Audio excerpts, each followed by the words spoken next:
What's up, everybody? Happy Wednesday. Hope all you're having a great day so far today. Getting into this episode of GH. This Adam kid is weird. Adam is getting more weird by the second. Like, out of all places he could play his guitar, I understand he liked to play it in the hallway of the dorms. I get it. Why he can't do it in the hallway outside of his dorm? Why it gotta be specifically outside Trina and Jocelyn's door? I don't understand that. Well, I understand it because he just seems like he's coming off obsessive when it comes to Jocelyn. Like every time she goes back to the dorm, there he is. Every time she opens up the door to her dorm, there he is. Like he's always there. Like that would creep me out. Like that's some creepy shit. You know what I'm saying? Like that is super creepy. Um I would be, questioning his motives at this point. I do like how they invited him out to Kelly's and stuff for a burger and whatnot because this boy was simply talking about going back to the dorm to study. I'm like, boy, do you do anything other than study? Like, you don't hang out with nobody? You know nothing? So I'm glad that they invited him or whatever. But I feel like, honestly, I think that's what that boy need. Like, he needs some friends. Like, seriously. Honestly, I think it sucks that he won't go for what he really wants to do. Like, he really wants to explore this music thing. His parents wouldn't even pay for him to get music lessons because they didn't believe in playing the guitar. Like, unless it's piano or something like that, they didn't want to pay for it. Which I think is crazy. It's like, why not encourage your kid to do something that they really want to do? Even if it don't turn into a career, it could be a pretty neat hobby, that can still turn into a career if he develops himself and stuff. And it's sad that he won't pursue it all because of his parents. Like, no, I got to be a doctor. No, I got to be a doctor. Like, damn, is his parents abusive? Like, they just seem like they're like emotionally abusive people. I don't know if they're physically abusive, but they definitely seem like they're emotionally abusive towards this boy. Like he has it drilled in his head to be a doctor, and I think it's insane. Like he just can't be him. Like he can't be happy. Everything is what his parents want. It's not really about what he wants. And that's sad. It's really a sad existence. Like to live your life based off of your parents' wants. You know what I mean? It's like he can't do anything that he wants to do, and if he does do something that he wants to do, it has to be like on the low, or his parents can't know about it or something. It's kind of crazy to live like that.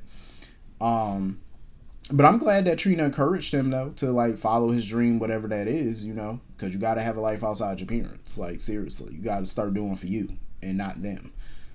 Um, but yeah, he's definitely creeping me out with his behavior though, because him popping up on Jocelyn every 5 minutes, it's creepy. It's weird. It's like, what are your intentions? I would definitely be questioning that because it's crazy. Speaking of weird, Mr. Brennan. Mr. Brennan is another one because he been popping up a lot on Carly lately. Like, it's one thing to be popping up at the diner, but now that she out hanging out with her daughter at the park, he popping up. And I'm like, sir, what are you doing here? Like, are you having her watched or something? Like, how you know where she gonna be at what time and all this, that, and the third? Because he was definitely buttering Carly up and stuff. Oh, your daughter, she seemed just like you and stuff like that. And I'm like, Carly was definitely looking at him with a little bit of a side eye. Like, she looked suspicious of him. I would be because he keep popping up. Like, everywhere you are, here he go. And they be having conversation and stuff like that. I don't trust that man. Cause I definitely feel like he gonna use Carly to get to Sunday. That's obvious. But damn, I really wish Brennan wasn't a bad guy like that. You know what I'm saying? Like I really wish he wasn't using her because I really freaking love the chemistry between Carly and Mr. Brennan. I love it. Like I'm in awe of it. You know what I mean? I definitely feel like he's a step up from who. Mr. Hallmark or Mr. GAC Family, whatever network he on these days. Carly can do better. I'm just saying. And Mr. Brennan is definitely better. But she need to find out more about this man because he be asking a lot of questions, talking to her and stuff like that. And she be just telling, oh, my ex-husband. I'm like, Carly, shut up. You don't need to be bringing up your ex. Like, man, be quiet. But yeah, if I was her, I would do a deep dive into him.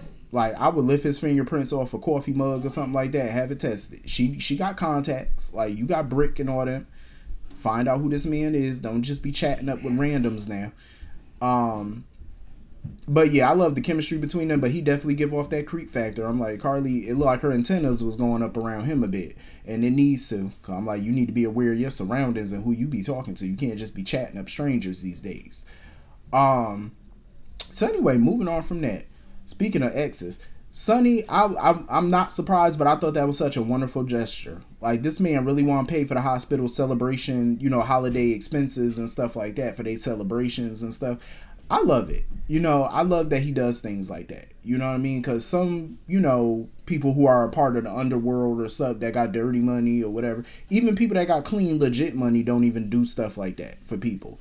You know what I'm saying? So I love that, Sonny looks out for folks, especially those in need. And, you know what I'm saying? I think that's such a dope attribute to have.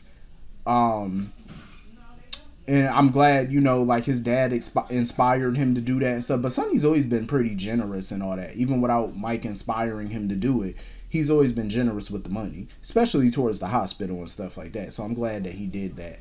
I also love the scene with Felicia and that little girl, where they was talking about Santa and how Santa's supposed to know where she is and all that. I love it because I agree. I love how Felicia talked to her and stuff. She was like, well, we got to, a friendship or a connection or a partnership or whatever with Santa. So we do a lot of stuff with Santa and whatnot. I love it. I thought that was a pretty beautiful scene between them. So moving on from that, Molly and Christina gotta understand everybody is not gonna be as thrilled about this surrogacy thing as they are, because at the end of the day, it's like there's a lot of variables to this thing, and I'm glad Alexis voiced her opinions about that, because there's a lot of stuff that can go wrong. And I'm glad that Alexis spoke up to Christina about it. I know Christina feels like, oh, well, I'm an adult now, I can do what I want, I'm mature, I know what I'm doing, that's fine. You know what I'm saying? And Alexis is not trying to talk her out of doing this. She's an adult. Alexis knows she can't talk her out of it. She is giving them her support, even though they don't need it. But she's being honest about this. Just like Sam was trying to be honest about it, but Sam kind of let it go. Sam was like, yeah, I got my reservations, but I'm just going to say congratulations for right now. Alexis is going to say congratulations, but she's also going to voice how she feels in the moment. You know what I'm saying? I can't say I blame Alexis for it, because I feel like Alexis was being real, like letting Christina know, like, you could research pregnancy and surrogacy all you want. You could do all the research you want, but research is not going to prepare you for actually doing it. You know what I'm saying? When you're actually going through it, all that research kind of goes out the damn door, because it does change your emotions. It changes your body. It has a lot of different effects on people. So she just wants her to be prepared for that and be sure that this is what she wants to do before she does it. You know what I'm saying? Because Christina can be a hothead at times, and yeah, she can be impulsive. So Alexis has to ask these questions as a parent, because I'm pretty sure Alexis and, Sam both see that, the conflicts that can arise from doing something like this, especially when you're pregnant with a child that you're holding for somebody else. You get attached to that child. That can happen too, which can create a problem. You know what I'm saying? So I'm glad that Alexis voiced her opinion. Even though she gave her blessing and she was happy, she felt like, I wouldn't be still doing my job as a parent, even though you're an adult. I wouldn't be doing my job as a parent without letting you know what, some of the consequences. So I can't be mad at Alexis for speaking up. Sometimes you have to. Doesn't mean that she's trying to talk her out of it. She just wants her to know how serious this is. The severity of all of this, the complications, everything that can arise from doing this. She wants her to really be prepared for this. So I can't be mad at that. Because it's going to be a hot mess. This surrogacy is not easy. You know what I'm saying? Especially with family members, it can get very messy very fast. So, I'm here for the mess. So anyway, moving on from that, I feel like, I get where Dante coming from. Like, he wants to read the report more that he found, but I feel like now might be a time to maybe clue Anna in on what he found on that report. I understand that he's being, playing as close to the vest, because I agree with him. I think Anna's definitely being watched by the WSB. They're watching her every move. So Dante has to be very careful about how he does this. I think if I was Dante, I would maybe call her. But then again, I probably wouldn't want to say all that over the phone. It's such a sticky situation, because the WSB is a very powerful entity. Pikeman is a powerful entity. You know what I'm saying? They could hack your phone. They could whatever. They could probably illegally listen in on your conversation, all type of stuff. So I get it. It's risky having a phone conversation of that magnitude. Is risky seeing each other face to face. You know, all of this is risky. So I get why Dante's doing this by himself. But it's becoming a sticky situation because that's a very dangerous file that he has. Very dangerous report. You know, plus the wallet that got numbers on the inside, they don't know what those numbers are. That could be a bank account, it could be a phone. They don't know what numbers those, you know, what those numbers mean. You know what I mean? So Dante really got to watch his ass on this one. One false move and boom, you know what I'm saying? You get got. Because Roman and Mr. Brennan are not ones to be played with. So Dante, he gonna need an ally because there's only but so much Dante can do right now on his own. You know, you're gonna need somebody to watch your back. You know, this shit getting scary with these people. Like, they mean business. And you know, when you got important stuff, people like Mr. Brennan and Roman, they will go through any lengths to shut you up to protect their secrets.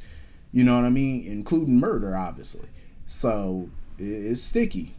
You know, I definitely don't believe that for 1 minute that Dante doesn't trust Anna. I know he trusts her, but Anna did a lot of stuff in her past, you know, that she may think that she's redeemed of, or she tried to redeem herself. It's not that easy sometimes, you know what I mean? What you did is gonna follow you around for the rest of your life, you know. So it's a hairy situation for Dante and Anna and everybody to be in right now. So anyway, moving on from that, this little cat mouse game Ava is playing with this little mystery person or whatever is getting intense. Like, now she done moved back into the old penthouse.